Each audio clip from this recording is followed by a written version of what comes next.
The meeting here. So welcome to our Rotary Club meeting today. It's really a pleasure for me to introduce Rhianna Gawrys, and a former Rotary Exchange student through North Star a number of years ago, but runs a really interesting business on kind of personal pain and has been featured in the Minneapolis Star Tribune on, oh my gosh, Chrisanne, you were going to do this introduction. Oh, well, I jumped the gun and there we go.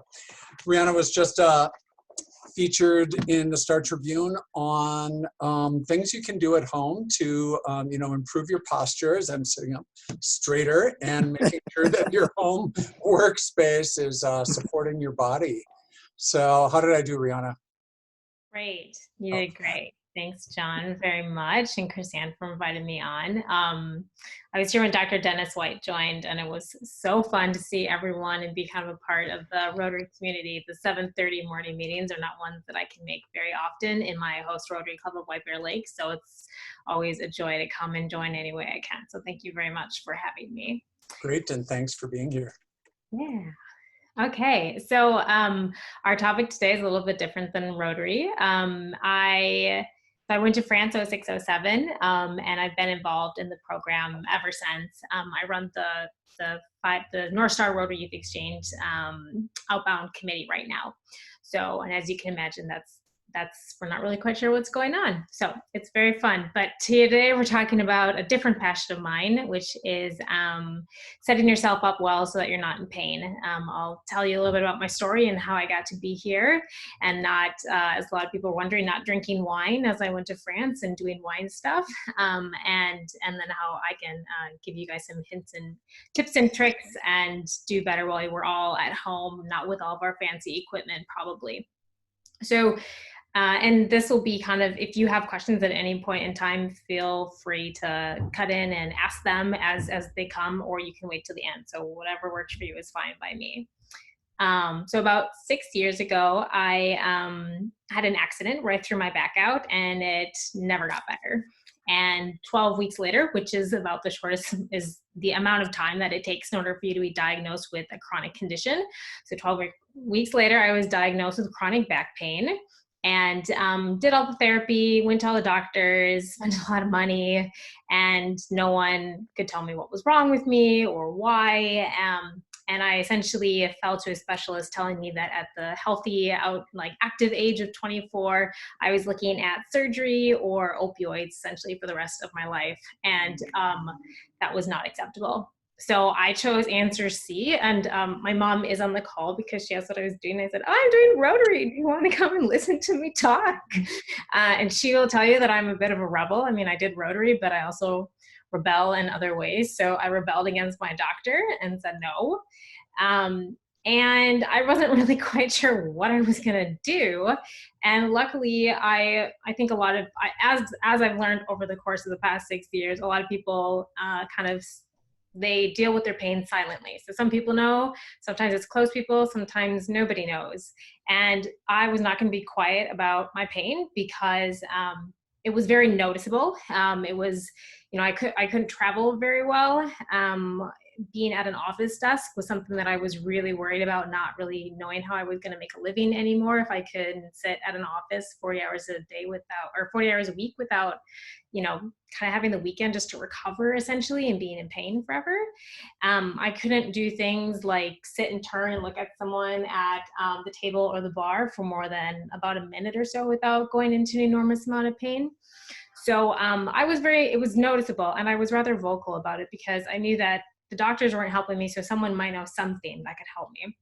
And luckily, a friend of mine found something and reached out and said, I think this is exactly what you need. And it turns out she was 100% right. So the very first time that I tried this therapy that I'm now certified to teach, it was like seeing the light at the end of a tunnel that I knew was going to be black for probably the rest of my life. And it was the first time I had felt any sort of relief outside of pain medications in a really, really long time. And it was fleeting, but it worked immediately. So I knew that this was exactly what I needed to pursue. And while it took a long time, it took a long time for me to get to a place where throwing my back out put me into a place of chronic pain for the rest of my life.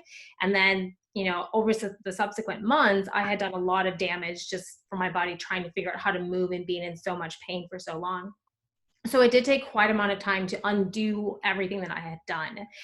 But it got better, and it got better, and it got better. And maybe 2 to maybe 3 years after, I was pretty confident in saying that I was completely out of pain for good.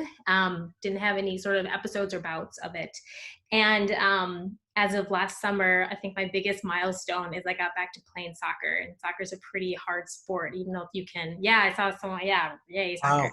Yeah, even if you can run and kick the ball, it's a physical sport. And I think I got knocked down pretty much every game because I'm a pretty intense player. And so my body was able to handle it just fine. So, it's been about it will be 6 years now, but 5 years, took me 5 years to get completely back. So that's sort of how I even know about pain, is just this experience. But today I'm bringing to you, having to sit in my office desk in like level 7 out of 10 pain all day, pretty much every single day for a really long time, makes you look really quickly for anything that you can do to mitigate it, because a 6 is definitely better than a 7 in pain. So I had an ergonomic person come into my office space and set my stuff up, and I have just learned, through living life, what kind of chair I needed. I never took the bench chair. I needed a chair with a back support. And there were just a lot of things that I started to add into my life in order to make sure that I could be in as much ease as I possibly could. So I come to you today with ergonomic skills, but through a very different lens, because we're not using fancy equipment. We're not looking through it as, how to look exactly like that person that you kind of see. They're completely, they're 90 degrees, 90 degrees, 90 degrees. We're not looking at it through that lens either. We're looking at it through what discomfort or pain do you live in, and what is the most important what is the most important piece for you to address so that we can mitigate that pain. So that's really the lens that I'm looking through. I will pause there. Is there any questions, any comments before I kind of move on to kind of going through what I've learned in this area? Okay, great. Crickets is great. I don't mind crickets. So what I'm going to do is I'm going to move my computer screen so you can sort of see how I'm set up. So this was sort of my desk that I came up with for the first couple weeks of being home. One of the things that I found, so you've got these general things that you want. You want to have, your eye, the monitor at about eye level here.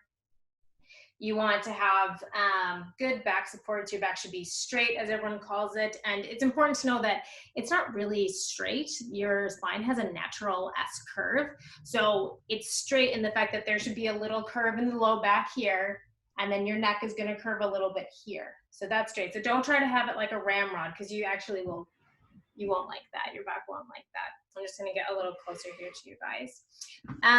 So then as you move down, you also want to make sure that your hips and legs are well supported. And by that, I mean, I want to be able to have my chair almost all the way to my knees, and to make sure that the seat that I'm sitting on goes, my hips when they're sitting down are completely supported and they're not like hanging off the edges. Because what that means is that my entire lower body is now supporting my spine. So it puts a lot less pressure on the entire back, up into the shoulders, into the head. So by doing this, by having support underneath the legs, you've deweighted essentially the spine, if that makes sense to people. Mm-hmm. The other thing that's important too is that you want to have your feet flat on the floor. I know that ergonomics show having your feet tilted a little bit, and I think that's fine, but I think flat on the floor is much easier to attain, and I would encourage you just to do that. So what we're looking for when we say feet flat on the floor is that if you're having to if you can't have your legs straight down underneath your knees, then raise it up with a book of some sort. So I actually have a fancy wine book that I use in my kitchen for my dining room table, because my legs are a little bit more like this when I sit at that table without a book under it. They're not at 90 degrees at this knee here. So those are sort of the easy basics that you should look for. Now, which one of these is most important to you? Well, it depends on what sort of pain or discomfort you might be in. So if you have primarily neck pain or kind of the upper trap pain, then the most important piece for you is to make sure that that monitor is at eye level. So you want to have the tip of it you won't have the top of the screen right at eye level. You have the top of the screen just a little bit above, so you can see most of the screen without having to look down. So for the first week or first couple of weeks, and I'm sitting here, I got all good and set up, and I had my laptop just sitting here. And if you can notice, if I'm looking down here, I've actually straightened out my spine in the cervical neck piece. But I decided that wasn't going to work very well for long term. So I ended up setting up my desk. This is not how I have it currently, but I ended up setting up the monitor so that I could look like this. So you can see it's slight, but now I've just released a lot of tension on the spine that over, maybe for a day or a week, it's not that big of a deal, but we don't really know how long we're going to be here. And the longer you let something build up, that's not a really good movement for your body, the longer it takes to get out of it. So if you don't want to have neck pain, by all means, raise that monitor up. And that, I think that's really hard because most of us are using laptops. And a laptop doesn't allow you to customize the height, because now we'll move into if you have like upper back or shoulder or even like arm issues. This now gets complicated too, because if I want my monitor up here, I've got these like bunny hands, and that's really not going to work. So I can't really have one. I can't have both. I can either have my eyesight well, and then my arms and shoulders completely disadvantaged, or I've got to put it down. My arms are all right and my back is all right, but now I've got this neck thing going on, and I'm going to have a dowager's hump, soon, which is not what we want either. So in order to support either pain in the shoulders or the upper back, and to kind of deal with the monitor or the keyboard piece, what you really want to have is support underneath the arms, kind of underneath the elbow for sure. And the closer you can be to the elbow, the better. If you have support just like through the forearm, that's better than no support at all. So the more support here, the better.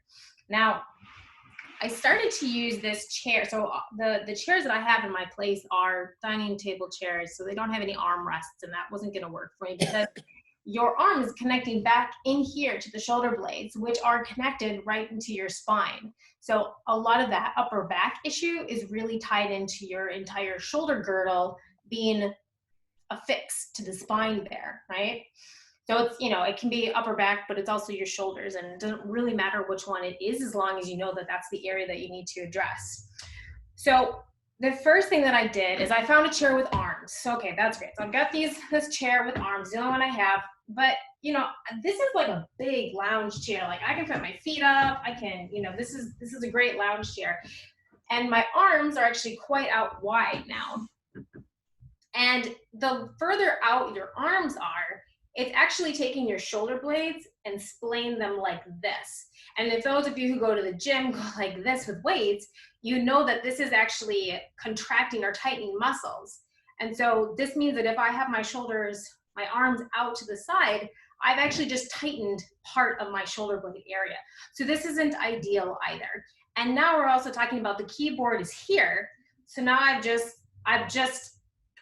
tightened outward, and now I've tightened inward. So I've just done a bunch of tightening, and that's not what we want either. So I found a couple solutions in order to help. First, I knew I needed to expand the armrest here. So I found a yoga block. You can find a book or whatever, but this yoga block is almost perfectly at the height of my armrest, which was great. But now my next problem is if I pull this desk over, now I'm still at an angle here, which it's not too bad, but it's actually not very great either. And for me, because this area is a real trigger for me, I want to make sure that my arms are like as close to my body and at 90 degrees as I possibly can make them. Now, if that's not a problem for you, and this back area and shoulder area is not a concern, then this might be just fine for you, and that's great. But it wasn't for me, so I needed some more things. So I tried figuring out what to do to raise this up to the same level as the desk. And I tried books, and they kept like sliding off. So I needed something tactile, and I found sheets, and I just folded them up until they became at the right height of my desk. And if you can see, it's a good thing I don't have carpeted floors, because that would make this really difficult.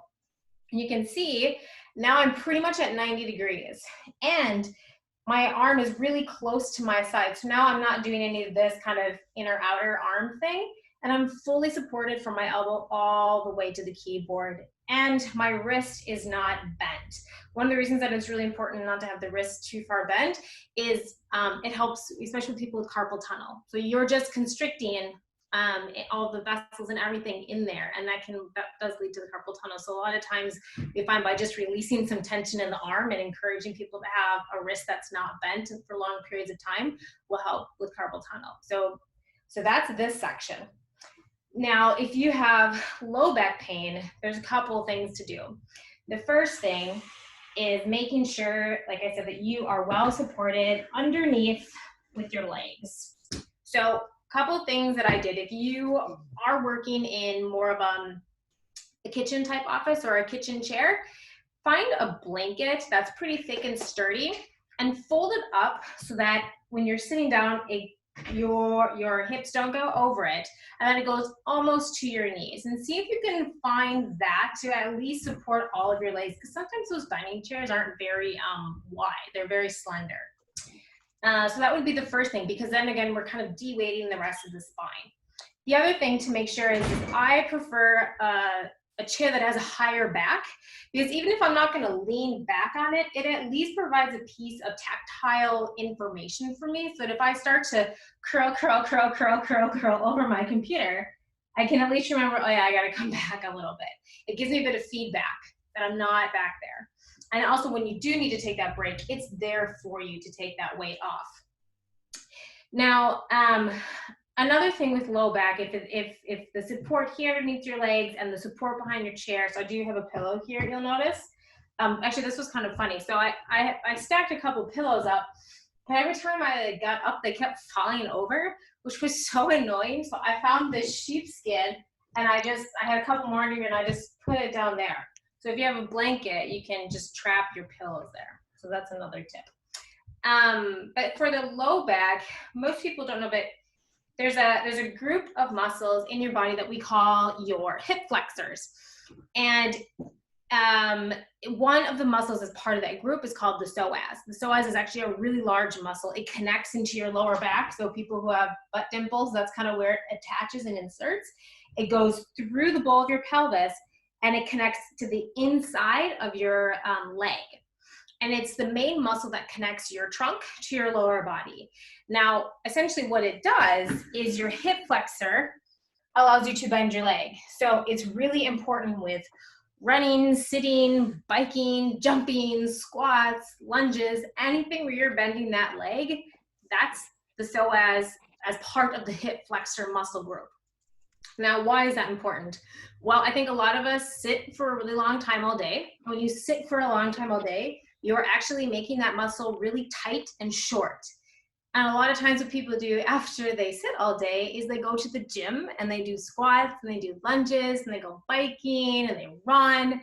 And essentially what you've just said to your poor hip flexors is, oh, you've been really like tight and compact all day. Now please do some really large dynamic movements with a lot of weights and really fast. Like, please, would you just like go even faster? You know, because we have to work off all those donut calories from, you know, the 3 p.m. break. So you're really asking a lot of them. And so a lot of times the low back pain is because these psoas muscles are so tight that they are pulling on the lower back. So I know that if I have low back pain and I've been sitting for a long time or doing some workouts, it means probably that I need to release my psoas. So that's another piece. And now one of the things that you can do to help with that is to make sure that you get up and you walk. So go get a coffee or just go get the mail or something. As long as you can keep them moving, that will help to not get them kind of stuck in locked mode. The other thing that's really important too is that I think a lot of people, when your chair is too high, you tend to tuck your feet under, right? Especially if you're at a bar stool or something and you tuck your legs under, and those bar stools are really, they were like my least favorite thing, because sometimes they don't have a thing for your legs and they're really too long for me. And essentially when I talked about using that blanket and getting full support on your legs to de-weight your spine, it was essentially doing the opposite. It meant that my spine was having to do a ton of extra work to stabilize because the feet weren't able to be on anything to really support and take away all that extra work. I mean, there's a reason that we have these big legs and we stand. It's because these guys support the rest of our body. But when you take that away, you make muscles that aren't supposed to do that extra work that they're not built to do or supposed to do for long periods of time. So if you tuck your legs, if you're a tucker, that's okay. But see if you can find a book to put your legs up, because what ends up happening is when you have your whole leg bent like such, you've just tightened your calf, your hamstring, your glute, and your low back. And what will happen, as many of you who maybe played sports know or have experienced, is you just continue to line of tightening, and that's going to go up to your upper back. It's going to just keep climbing. So as one thing tightens, it just pulls on another one, and it pulls on another one. So you want to avoid that. One of the tips that I tell people that they can use if you tend to tuck your feet is to have a block or a book or something, so that as soon as you start to do that, your heel will hit it, and you'll be able to kind of remember, oh yeah, no, don't do that. And I mean, it's fine to do for a while, but come out of it for sure. So those are some of the main tips based on the areas of pain that you might have. I'll stop there, and I know it looks like there's some chats, and if people have questions, I'll give you guys a minute. Yeah, Rhianna, thanks so much. We've had a few people who have had to step out, so that's what some of the chats have been about. But I, just as a personal comment about your presentation today, what an interesting business, number one. And it just shows that, as Rotarians and small business people, that, the businesses are all over the place. Number two, I have for many years with my laptop had this box at home that I put on, if I'm working at home, I just put it on the kitchen table and I put the laptop on the box so that I can, and my kids just laugh at me. They're like, what are you doing? I'm like, I'm trying to get, I hate to be like this all the time. Mm-hmm. I want to be like this where I'm just looking forward. So like everything you're saying today is just so appropriate as we've all moved to this home-based, new world, right? So yeah. It's really important. It's sort of like a tarnish. If you have old silver or an old penny or something, and if you don't, tarnish is great apparently in the antique world, but not in the body. And if you don't take the time to reset and to clear off all that, baggage, it's going to take you a lot longer to do that final polish at the end if you just do it once a year instead of once a month. It's the same idea.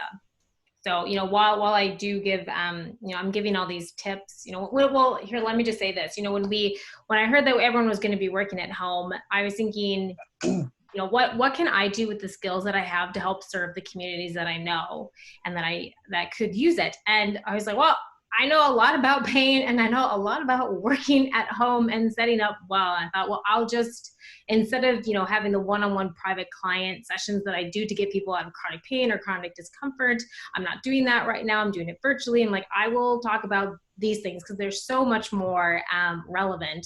And I think people need it. And you don't know, why would you know these things if you have a great office chair or whatever it is? So I'm very happy to give the resource out. Questions that people have, or what are a lot of you in in just a makeshift office space right now, or do some of you have full-time offices at your house where you've got maybe a fancier chair and setup?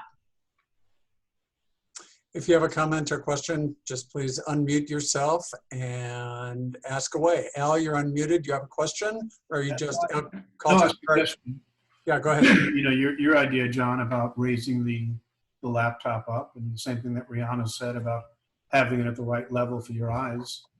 The one relatively inexpensive solution that you didn't mention was to get a Bluetooth keyboard and mouse so that you can keep that at the level for your hands and arms and be up here with them. And still have the monitor where it needs to be.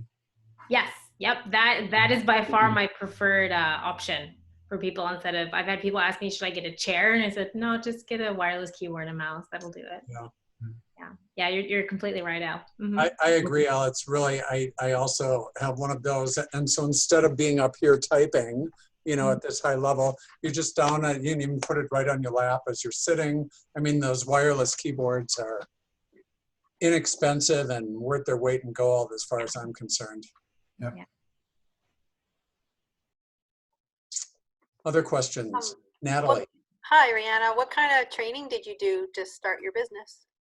So there is an umbrella term for this therapy. It's called neuro-muscular re-education therapy, which normally goes right over people's heads. But it's actually very simple. And we all learn the basic principles of it when we were kids, which is your brain controls your muscles. And so we use that loop where your brain tells your muscles what to do and your muscle starts to develop that muscle memory and it becomes automatic. It's called a sensory motor loop. And so I work with that. That is the process by which you learn a skill, like writing your name and perfecting your penmanship, to playing soccer, to playing a musical instrument. And your body doesn't discriminate between a good functional movement and a bad functional movement, one that causes you pain or discomfort or wear and tear over the years. And so it's the same process for that pattern to drop down into the automatic part of your brain that I call autopilot. And a lot of this therapy allows you to get out of that autopilot and back into pilot mode with a couple guiding techniques that are really powerful. And this is why you can be in long-term pain, and this is why you can be out of pain for a long term with this therapy, and why I attached onto it so much is because I knew that if I could learn it, I could teach it to other people. And it follows a very basic, simple principle. I think acupuncture, for example, is a lovely process, and it certainly was helpful with my therapy, but I didn't really understand what it was doing. And I was so much relieved when they were like, well, your brain controls your muscle, right? I'm like, I think I learned that in like kindergarten. So that sounds like science I can get. But so that's that's what the therapy is called. The man who kind of put this all together, his name was Thomas Hanna, and it comes from the line of Moshe Feldenkrais's methodology, if people are aware of that. He's an Israeli physicist, and before him was Alexander Thomas, or the Alexander technique. I think his name is also Thomas. Yeah, reminded me of Alexander. Yeah, yep, it comes from that lineage. And Thomas Hanna was a medical student, a philosopher, and a yogi. So he kind of combined those three aspects into this therapy, which is also known as somatics. For those of you who might be aware, there is something different called somatic experiencing that deals more with emotions in the body. That's not this. This is different. There's a bit of confusion sometimes. But one of the reasons that this therapy is not really well known is because Thomas Hanna was killed in a car accident in the early 90s when he was halfway through training his first round of students.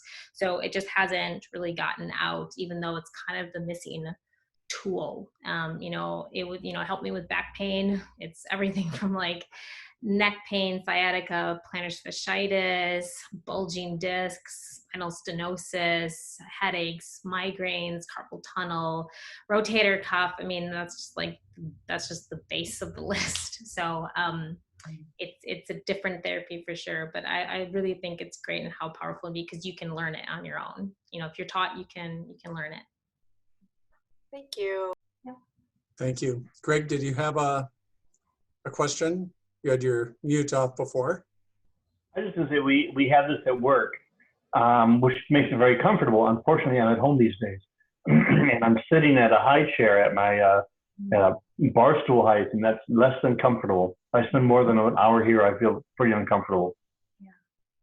Yeah, so we'll see if you can get a pile of books, Greg. I know you're a good reader, so you can get a pile of books off, and at least that would take some of the weight off the back. Surely.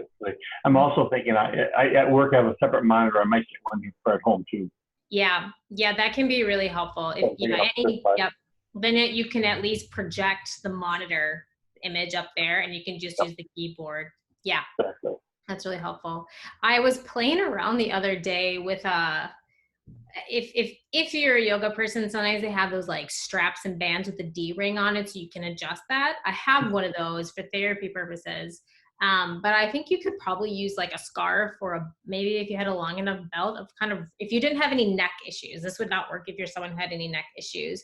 But you could put it around your neck, and then you could put your you could put your elbows sort of in it, you know, so it would sort of be hanging here. And I thought, you know, for a short-term basis, you know, that might work for a little bit.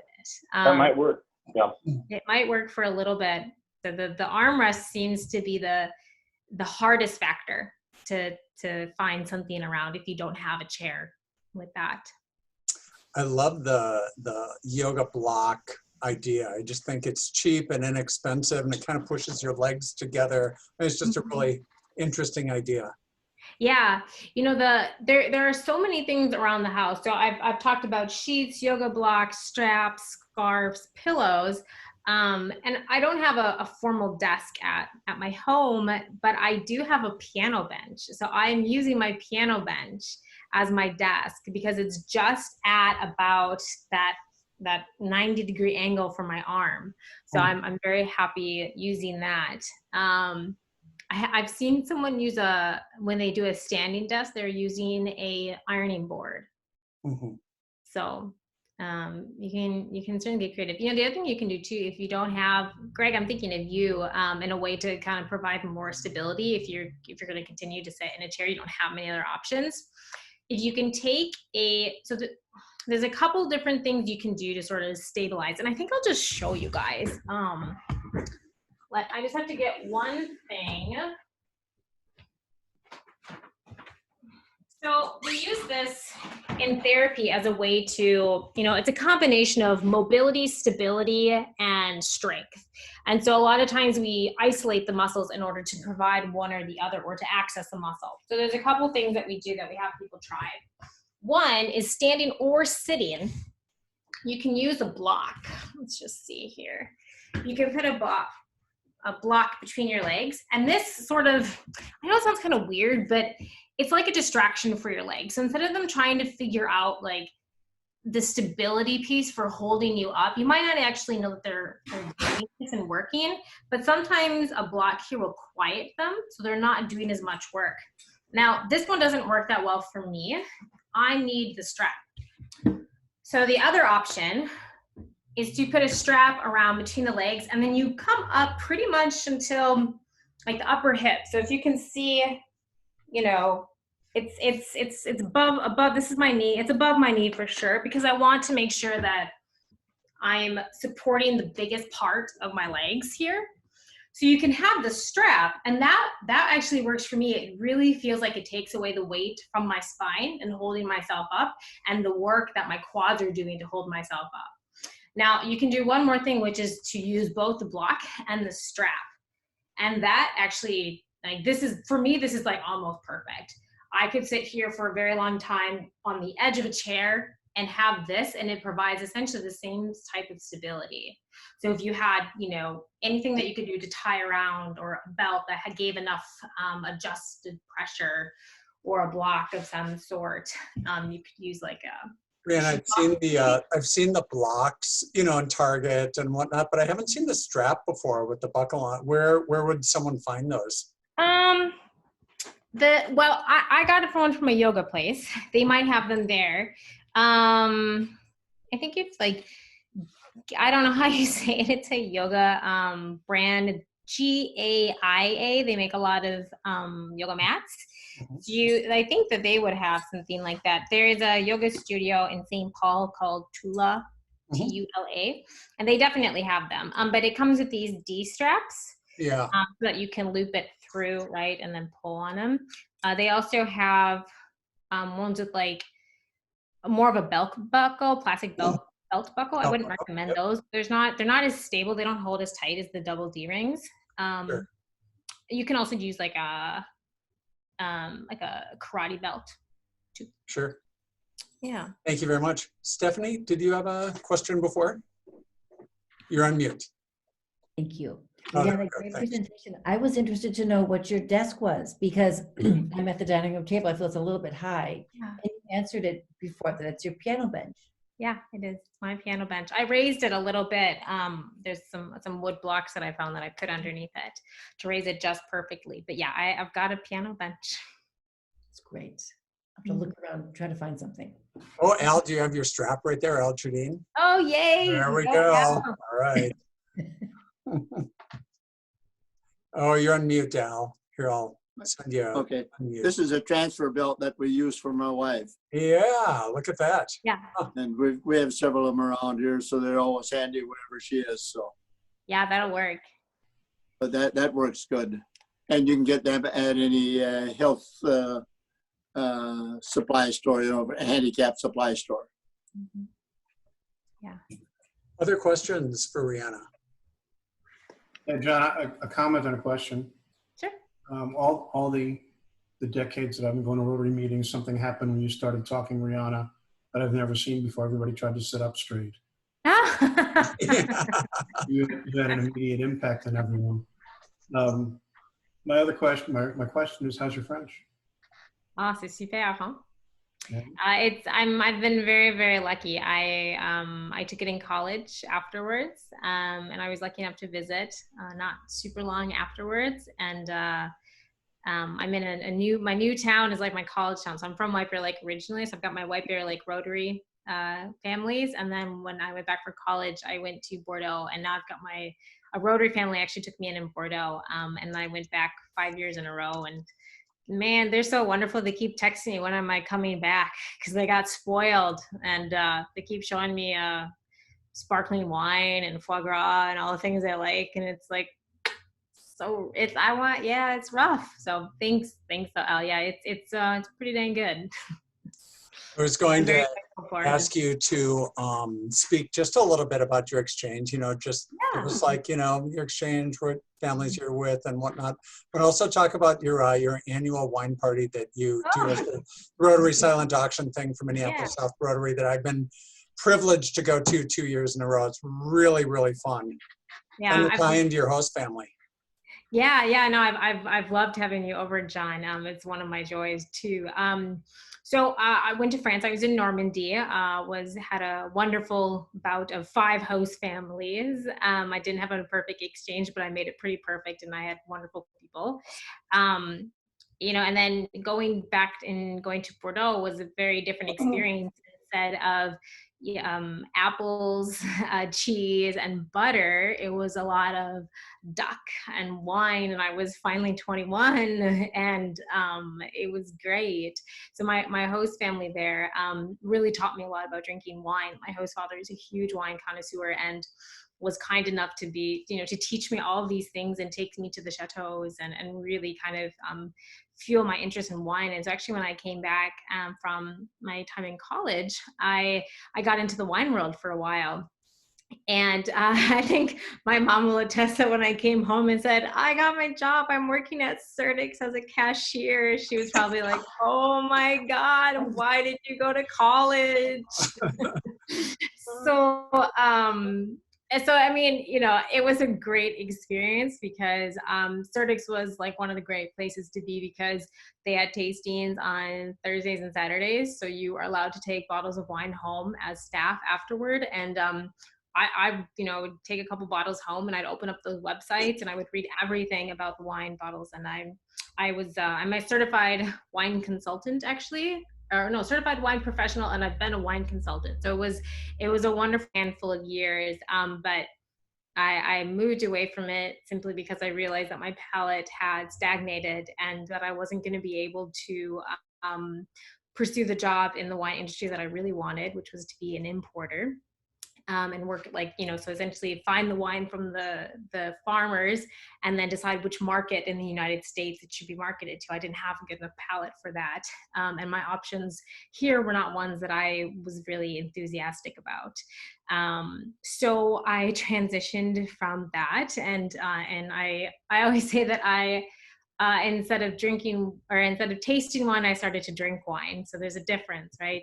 Tasting wine is the swirling of the glass and the smelling it and all these steps to kind of determining what the wine is. And I think that those are really fun and great experiences. But I think hopefully, John, you experienced this when you came to the wine tasting. I love the atmosphere of just being with close people and even people that I don't know and having them in my home and sharing some beautiful wines. I always try to pick something that, has the spirit of whatever soil that it was grown in and something that was really cared for. And I think those those qualities came from my experiences in France with my host families being just amazing hosts and having dinner parties and always talking about the wine, and the French are always critiquing their food and their wine. And so I moved my love of wine into a love of hosting and educating about wine as well. So for the South Minneapolis Rotary Club, I've been happy. I was so glad Lynn Keeler was like, why don't you do a wine tasting for people as an auction item for me? And I was just thrilled at the opportunity. So I've been doing that for a really long time. So yeah, that's one of the ways in which I like to give back as well, is by sharing my wine knowledge. Yeah, thank you so much. Well, from personal experience, 2 years in a row, if anyone's looking for a really fun party idea and they're local here to Minneapolis, or if they want to fly Rhianna out to Vancouver, Yeah, I'll we come. could do that too. I'll But come. it is such a fun evening. Our group is like, what, 8 or 9 people, I think. So relatively small, and just, you know, I think you downplay the immensity of your knowledge. And she has this great wine chart. I think what I would say is you've opened my my eyes to just trying or being experimental with a lot of different varieties, which I would have never been on the map, would have had no clue that they even existed. It was really, really fun. So, yeah. I'm so glad. Yeah, there's so much out there. You know, I think we, especially with white wines, you know, we're given the option of a buttery Chardonnay or a really, right. yeah, Pinot Grigio in the middle, or a really like acidic Sauvignon Blanc, and it's like, oh, I don't like any of them. And that's actually a great answer, because there's so much in the middle. You know, there's Viognier, which is, you know, such a beautiful, soft, luscious palate. It's like if you're drinking apricots or peaches. And then there's Grüner Veltliner from Austria, and it's like the perfect white wine to go with greens and salads. It's like a little like arugula and white pepper, and there's like everything in between. And it's really intimidating to know, where do I even start? Like it's $10, it's $15, it's however much it is, and I don't know if I want to commit to it. I don't know if it's gonna go good with my food. And I think the best piece of advice that I can give you is go to your local wine store, find someone who's like one of the consultants who actually knows the wine. Not, you know, I mean, sometimes the stocking boys know everything and sometimes they know nothing. So just find someone who can actually tell you something about the wine, and tell them what you like, and tell them what you're looking for. So that was the most important thing that I did as a consultant. I think you'll know if there's someone who knows their wine because they're asking you questions. So my questions were things like, well, what kind of wine are you looking for? And I would give them some options. So are you trying to impress someone? Is this just for a dinner party? Do you know what people like already? Or do you need a crowd pleaser? Do you want to try something new? What have you tried before? And I try to find out this information from them. And then, you know, a lot of people, it's just, I want to spend $50 and I want it to be really impressive. It's like, okay, well, if the $50 is not the most important piece, let's try to find you something impressive. So, you know, maybe we can only spend $30 on it, but some people are really tied to the cost, the amount, and that's not necessarily always the greatest indicator. So you want to find someone who's asking you questions. Tell them what you're looking for. Like, I like Sauvignon Blanc, but I want to branch out a little bit. Like, what's like Sauvignon Blanc, but a little bit different? You know, less acidity, or, you know, I still like that flavor profile. So the questions are great, and there's a ton of things out there for sure. Thanks so much. Yeah. So your exchange, your two business, well, I say two businesses because I think you should firmly be in the wine consulting business yet myself. Other questions from anyone? Beth, would love to hear from you on your daughter's. Well, I'll tell you what, I think Rotary didn't just change, Rotary Exchange just didn't change Rhianna's life. It changed her parents' lives too. So it has broadened us in a way that I never expected our daughter to be broadening our lives. I always thought it was our job to do that. So we're very grateful to Rotary, and we love having Rhianna around, that's for sure. Thanks so much for being here. Mom, you're the best. Yeah, thanks for inviting me. Enjoyed it. Mm-hmm.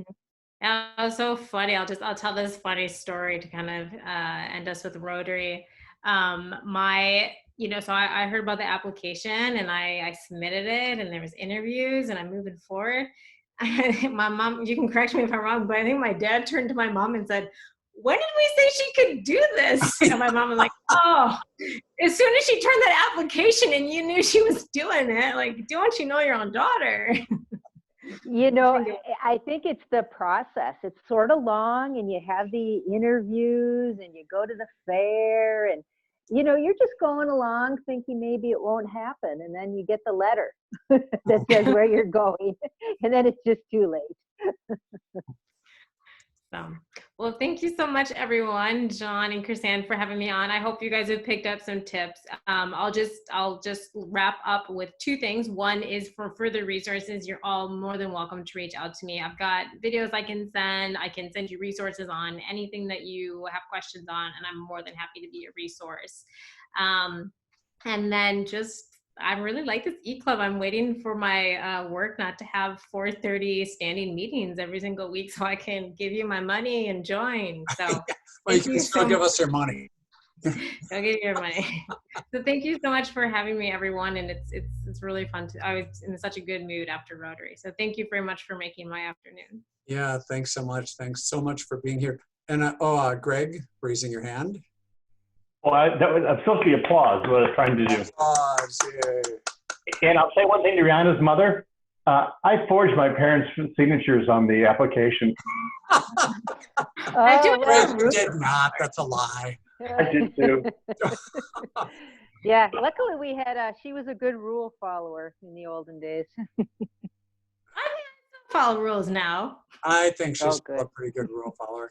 Rhianna, I wanted to ask you if someone, has personal pain or they have people in their lives with some pain, how do they work with you? How would they normally work with you and how are you working with people now and how do they contact you?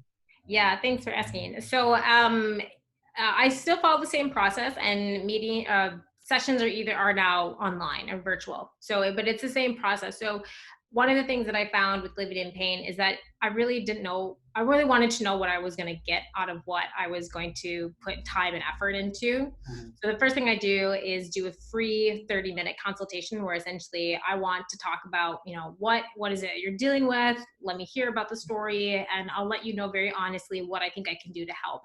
Once we've done that and you've agreed to move forward and have a session, then the first session is 120 minutes, so an hour and a half, ideally, but we could always do a 60-minute one. And then I make sure that I'm really clear on what your goals are. If your goals are to have one session, what do you want out of that? What are your short-term and long-term goals? And I'll let you know, what the plan would look like for either of those. And you get to decide based on your budget, based on your time commitment, based on if you enjoyed working with me or not. A lot of people don't know what this therapy looks like. So essentially you walk into something that would be similar to a massage room or a chiropractor room. Mm-hmm. There's a table that looks like a massage or a chiropractor table, except it's wider and shorter. And you dress in comfortable clothes and you'll lay on the table or you might sit or we might stand. And it's supposed to be a partnership. So I'm here on the journey, whether you come once or whether you come for a really, really long time. So thanks. Yeah, I'm primarily here to be a resource, but I am doing one-on-one private sessions. Oh, and I'm giving away free 30-minute office consultations. So if you just want to check in with me quick and we can talk about what do you have at your office to make you set up well, I'm doing those for free. Very good. I just copy and pasted your email address into chat so everyone has a way of contacting you. And of course, anyone can just contact me for Rhianna's information. I just think as a small business person myself, I just love how you are taking things in your life that you love and building a business and a life around them. I think it's just really exceptional. I really applaud you. So, thank you, John. I appreciate that coming from you. Any final questions? Otherwise, I have a couple of final screens to share. So, go ahead, Stephanie. Rhianna, does the pain have to be from like a trauma, like an accident, twist my ankle or something, or would it be like from cancer? So it can be, it could be both. Cancer is a little bit different. So this therapy is very effective if you don't have any structural damage. So like multiple sclerosis, that's structural damage to your system. If you have cancer, we're talking about a bit more structural damage. So we do help a lot with structural damage to at least alleviate and prevent future pain. But I'm not going to be able to like mend a broken bone. So a lot of it is those elusive things that doctors unfortunately just don't, it's back pain, but we don't know why it's back pain. Or I have a bulging disc, but we don't really know why you have a bulging disc. Those are the sorts of things that I work with. I know my mom had plantar fasciitis and her doctors told her, Mom, how long did they tell you it was going to take? Like 6 months or something? And how long did it take when you did what I gave you to do? Yeah, they told me like a year to year and a half that I'd work through it. But yeah, I don't know why. It just I did the stuff Rhianna said. I don't. It was like a miracle. Yeah, I think I was able to run the whole time. I mean, I was in pain, but I was always able to run, and it never got as bad as they told me it would. She doesn't know at work, but I do. Thanks a lot. If you have any questions, Stephanie, just feel free to reach out to me, and I'm more than happy. I'm very, very honest about, yes, I can help, or no, I can't. Thank you. Thanks very much. Also, just to divert here a little bit, District Governor Paul has a message about an opportunity on Friday for all of us. Go ahead, Paul. Yes, thank you. So the annual celebration for districts is usually the district conference, and it was supposed to be this Thursday, tomorrow, and Friday, and obviously we had to cancel that. And actually about district conference, that's where I met Chris Ann when we were working, and Marlene stepped out, but we were working on Marlene and Tim Murphy from 5950. I met her when we were working on the planning committee, so that was great to be able to meet you, and glad we've stayed in touch. So I wanted to do something, and I actually thought of a virtual event and was going to call it the Connecting Conference, because our theme is Rotary Connects the World. And then I thought, well, it's not really a true conference, so I changed it. And so it's called a Special Night of Connecting, and it's this Friday night, 6:30 on Zoom meeting platform, and invite everyone. It's going to be about 2 hours. We have some things that are similar to a conference, like we have our keynote speakers. Actually, two of the three that we're going to speak, and one is Rotary International General Secretary and CEO John Hugo. He was going to be in town. First time he would ever speak to a Rotary audience in Minnesota. So I was so pumped for that. But he's gracious, and he's going to speak. And he's always a wonderful speaker and has great messages. And if you haven't, and there's a lot of people who haven't joined Rotary, this would be a great speaker to listen to, because you'll really get not only what Rotary is, but where we're moving as an organization. And then the other speaker is a classmate of mine, Tiffany Irvin, and she goes as the Rotary Geek. That's her moniker, and she's just a geek about Rotary, and just fun, and she's got a fun and inspirational message to share. And we've got a couple awards, and District Governor Line are going to do their Rotary moments, and I'll say a few words, and we'll have a little entertainment at the beginning and at the end. So I'm really pumped about the event, 6:30 on Friday, and I'll put the information, the URL in the chat box, or you can go to rotary5960.org, and it's right on the front page. You can't miss it. So thank you for letting me share that, John. Thanks, Al Coulter. Talk to you soon. And thanks, Paul, for putting that up, and really looking forward to it. That'll be a lot of fun. So any other questions or comments? We always end our meeting with the four-way test of Rotaries. I'll put that up here, and we can all unmute ourselves and say it together. So the Rotary four-way test of the things we think, say, and do. Is it the truth? Is it fair to all concerned? goodwill, What and friendships What if beneficial for all concerned. Rhianna, I would like to just thank you so much for being here. Great presentation. And to everyone who attended, I appreciate all of you. It's really, I look forward to this every week. Thanks so much. John. Thanks, everyone. Thank you. And Paul, I have to say, I put, see you Friday night, Paul.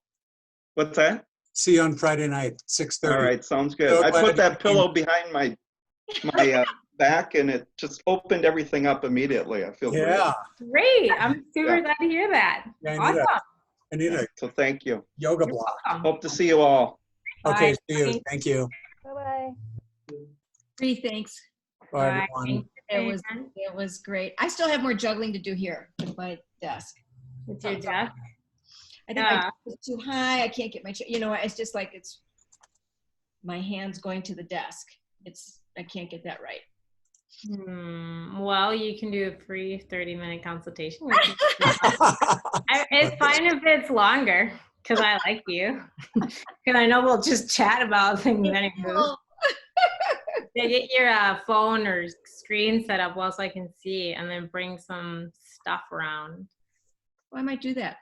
Yeah, we can totally do that. That would be fun. Yeah, maybe you'll have an easy solution that I hadn't thought of. I have some ideas already, so we'll see. Okay, I'll schedule you. Okay, yep, whenever you want, it's fine. Thank you, Ree. Thank you very much for today. You're welcome. A number of the Thanks, comments Ree, were very much. so helpful. Very well done. Thanks, Yeah. Greg. I appreciate it. Thanks, Really, guys. really fun, really great. Good. Well, yeah, great questions. Thanks, John. Sometimes, I'm like, I can keep talking for as long as people want. Sometimes it just feels like I should probably stop. So thanks for keeping it rolling.